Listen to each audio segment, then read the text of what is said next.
you're not sure that the person that is selling is the owner of the land or has right to sign a contract, so you're signing with anyone. Your contract will have no legal basement. Do not buy or purchase real estate in Riviera Maya, Mexico. So on today's topic, we're gonna cover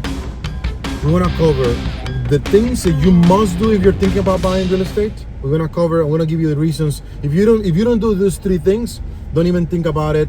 Don't worry. Real estate in Mexico is not for you, because you can end up just losing your entire investment. And I've seen it many times, not just in Mexico, but in every place I go.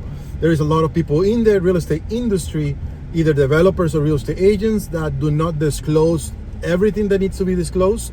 And with me for this conversation, I have Miriam Fernandez. She's a corporate attorney and real estate attorney in Riviera Maya, and she's got a lot of good information. And I'm basically asking her, Miriam, what are the best practices that people have to follow through before they even think about real estate? But before that, I wanna switch because I'm gonna be reviewing you. You're gonna be driving. I'm gonna extract out of you as much as information as possible. Let me get to the stop sign. Okay, let me take this cat out of the way. Okay, that's a cat.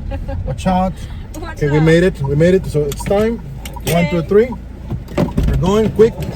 We got cars behind. So while we're changing seats, don't forget to like and subscribe. And if you need anything about shipping abroad, I'm your guy. Okay, this is wild. Yeah. And behind us we have Sylvia Galambosi as a guest. Hey Sylvia, say hi. Hi. Here you go. And let's go. Do you want me to drive to the... You can drive whatever you want. I highly suggest you to look for an empty road. There is very little traffic, so you can focus on the conversation, but you can go whatever you want. It's your driving time. Okay. Say hi, introduce yourself. Hi. Give us a little bit of context. What makes you an expert on this type of real estate on Riviera Maya, Playa del Carmen, this area? Hey, hello. Well, I have 20 years specialized You have to in drive. business law. Yes, you have to drive. And I have 10 years living here in Riviera Maya, which the most common activities are constructors, and that's why I became a specialty in real estate law here in Riviera Maya. So hold on. You're basically saying that most of your corporate customers end up being maybe developers At the beginning, and yes. engineers and people that build property and look for permits Exactly. to develop big projects. That's to make interesting. HOAs and to make condominium regimes. Okay, that's very Nice. interesting. So you were drafting like HOA contracts, you were drafting or helping these developers, Mhm. construction And, companies. Strategies to incorporate specific companies to suit the best for a business for constructors and investors, joining investors with constructors here. Okay, that's interesting. Okay, well, let's for start with the residents. first thing people must do. And if they don't do this, forget it, don't buy real estate. What would be number one? Number one, it's very important to make a due diligence of the developer which you're buying from. If you're not sure that the person that is selling is the owner of the land or has right to sign a contract, so you're signing with anyone. Your contract will have no legal basement. So, What is the consequence of not doing this? well, they will get in breach of contract for sure, and you will have few instruments to get your money back. All right. Right. Have you ever seen this happen where somebody buys a property or signs a contract with whatever developer brand and they're not delivering the project? Yes. Does that happen very often? Right now it's happening more often in Tulum. That didn't happen before. The financial situation changed, but it's not very usual. But making a study of which is the company that is selling, what are their financial practices is very important. Okay. Okay. So and that- how can somebody do a study of anyone's financial practices?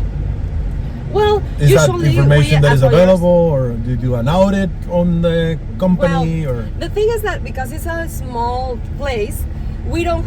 In Mexico, we don't have access to all the information in the web.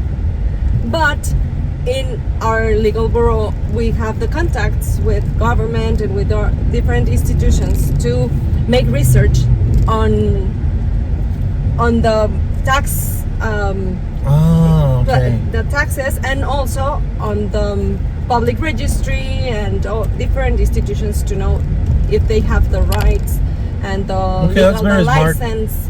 That's very smart. So basically, you do a due diligence, kind of like investigation, discovery deal, right? Exactly. Of what are the finances, or if this company paying taxes or not, or maybe do they have employees and they're paying for their employees Social Security or not? Or they don't report employees, but they do have. Okay. theirs.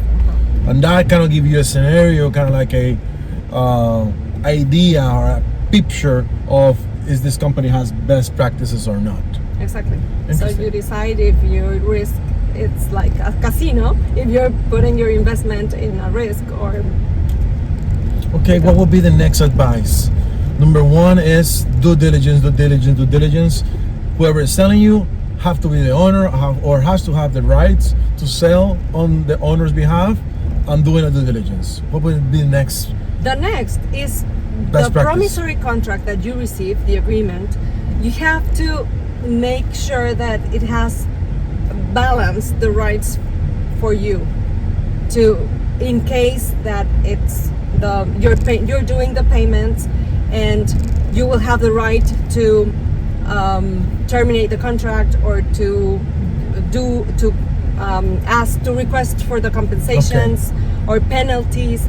So you have to get it checked by a lawyer so that it has clauses that states penalties for your benefit. Okay. So basically, whatever thing you sign, don't just sign it because somebody's selling it to you. You have to make sure that contract has. Because in pre-sales, it's very common that you only see a lot. You only have like slides, a presentation. You don't see it. It's different when you're buying something that's already built.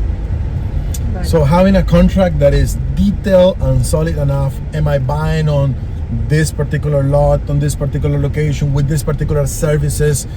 Is this lot going to have a building? How is it going to be built? Is it going to deliver on this time? Yes or not?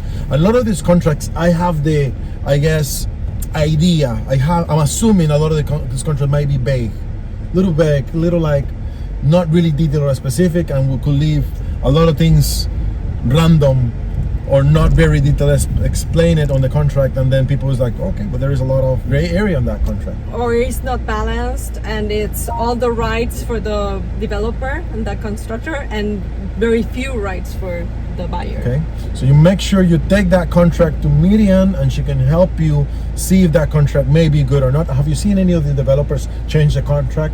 Of course, Yes. for sure. And So I it I means- work for constructors, and we do that also. Being open. That's to a great change. tip. Yes. That's a great tip, because a lot of people would say, well, I'm going with this company, developer, whatever. But just the fact taking this contract to an expert on this may potentially save you money, save you headaches. And then if Exactly. something happens, you have legal tools to go after these people, get your money back, and so on, right? Right. That's amazing. Give me a high Save you. five. I love it. Wow. Save you headaches. That's one of the best things. That's great. Now, lastly, what would you say it's the last thing people should do, must do, before thinking about property in Mexico?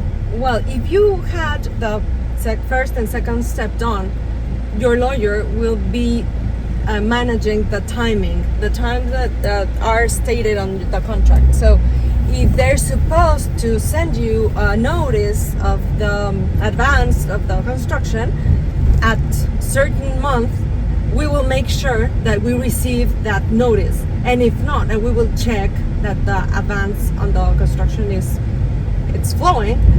And if not, we don't wait until the constructor is in breach of contract for 6 months and then start trying to get your money back or to terminate the contract. So you start as the times are stated on the contract. Wow, that's amazing. So you can actually have a safety net, a safety protection tool is having a law firm, having an expert like Miriam. This is what we agree. We have somebody in your behalf locally here in Riviera Maya that can actually go like, okay, you're supposed to have the floor, the initial stage finished today. Then, I mean, in 2-3 months, you're supposed to have this and this and this, and then you can schedule how this project development is it's programmed.